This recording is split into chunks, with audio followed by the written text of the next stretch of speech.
Hola chicos, ¿cómo están? Mi nombre es Nayeli Loor y soy estudiante de la Universidad de las Fuerzas Armadas, ESPE, en la carrera de Biotecnología. El día de hoy les estaré explicando cómo realizar una revisión sistemática de la literatura. ¿Qué es la revisión sistemática de la literatura? Se presenta como un análisis crítico del tema de interés, al tiempo que señala las similitudes y las inconsistencias en la literatura analizada. Es decir, vamos a hacer un análisis crítico sobre el tema de la literatura que estemos leyendo, que en este caso serán informes, tesis, etc. A la hora de hacer una revisión sistemática de la literatura es importante la investigación y el contenido académico, así como también la escritura del mismo. Encontramos las fases para desarrollar la revisión sistemática de la literatura. La primera fase es la detección del material, es decir, encontrar libros, revistas, artículos, informes, entre otros. Luego continuamos con la obtención y consulta. Y finalmente terminamos con la extracción y recopilación. ¿Cómo realizar una revisión de la literatura? Para investigar acerca de algo debemos tener en cuenta de dónde acotamos la información. Para esto existen las bases de datos. ¿Qué son las bases de datos? Las bases de datos se pueden definir como un conjunto de información relacionada entre sí, que está almacenada y organizada de forma sistemática para facilitar su observación, búsqueda y uso. Es decir, esta información acerca de lo que queremos investigar se encuentra almacenada y organizada para que nosotros podamos hacer uso de ella. A continuación les presentaré ejemplos. Tenemos a Mendeley, que es una base de datos, y aparte de ser una base de datos, sincroniza datos para generar citas. Google Académico, que aparte de ser una base de datos, es un buscador de Google enfocado en la búsqueda de contenido científico y académico, que es el lugar al que la mayoría de estudiantes deberíamos recurrir, ya que obtiene información fiable. Aparte tenemos otras bases de datos, como son Scopus, Dialnet, Redalyc, Web of Science, PubMed. En las bases de datos encontramos tipos de documentos de una investigación, entre los que se destacan las fuentes primarias y las fuentes secundarias. Las fuentes primarias son las que nos proporcionan información directa sobre el tema de investigación que hayamos elegido. Entre ellos están libros, artículos, monografías, artículos de revistas y tesis. Es decir, son mucho más fiables. Y tenemos las fuentes secundarias, que son las que nos indican cómo y dónde hallar las fuentes primarias. En la mayoría de casos, estos trabajos están elaborados por instituciones. Y tenemos las revistas de resúmenes, catálogos, revisiones, entre otros.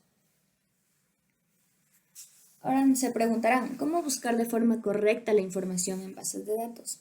Para ello se utilizan cadenas de búsqueda, entre las que se destacan operadores booleanos, operadores posicionales, operadores de rango y comparación, operadores de campo, operadores de troncamiento.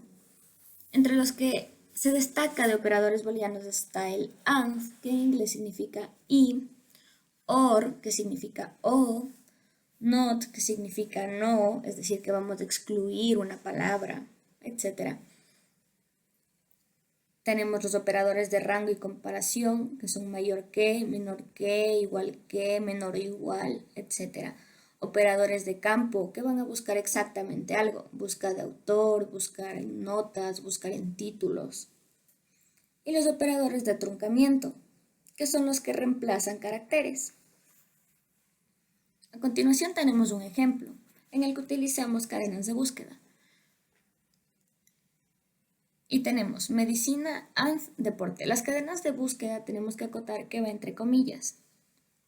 En este caso utilizamos un operador booleano, que es and y significa y. Es decir, buscamos información que tenga que ver con medicina y deporte, es decir, que estén entrelazadas. Aparte también podemos observar que en este caso usamos una base de datos llamada Google Académico y podemos observar los filtros de búsqueda, que los filtros de búsqueda nos ayudarán a obtener información mucho más resumida de lo que queremos buscar. Es decir, si queremos buscar de fechas de hace 5 años atrás, entonces ponemos la fecha y sencillamente nos dará de fecha de hace 5 años atrás.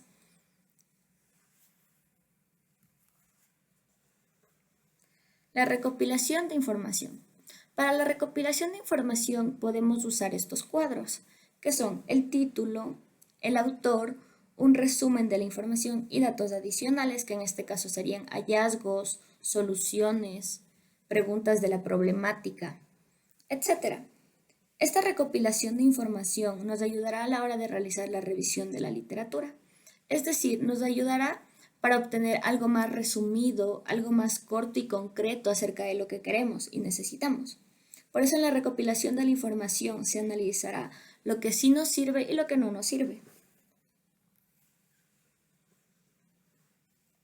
Para dar por terminada la revisión de la literatura y redactar, se debe dar sentido a la información, es decir, podemos usar conectores y diversas técnicas de escritura que nos llevarán a realizar un trabajo óptimo y comprensible al resto de personas. A continuación, presentamos un ejemplo de una revisión de la literatura. En este caso, el tema es ahorro y los pobres. Podemos ver que dice, se estima que cada 3 de 4 adultos en los países en desarrollo de renta media no tienen cuentas bancarias. Solo alrededor del 10% de los 2,5 millones de personas viven con menos de $2 al día. Tienen acceso a una cuenta bancaria. En este caso, estamos hablando de hallazgos acerca de la renta media y cuentas bancarias. En el segundo párrafo tenemos la investigación de Portfolios of the Poor.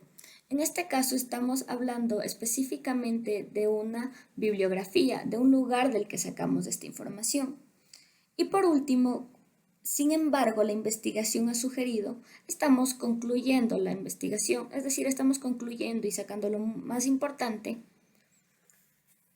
de la literatura, es decir, del informe, de la tesis, etc. Listo, chicos, muchas gracias. Espero que esta información les sea de mucha ayuda para ustedes. Y no olviden suscribirse a mi canal. Bye.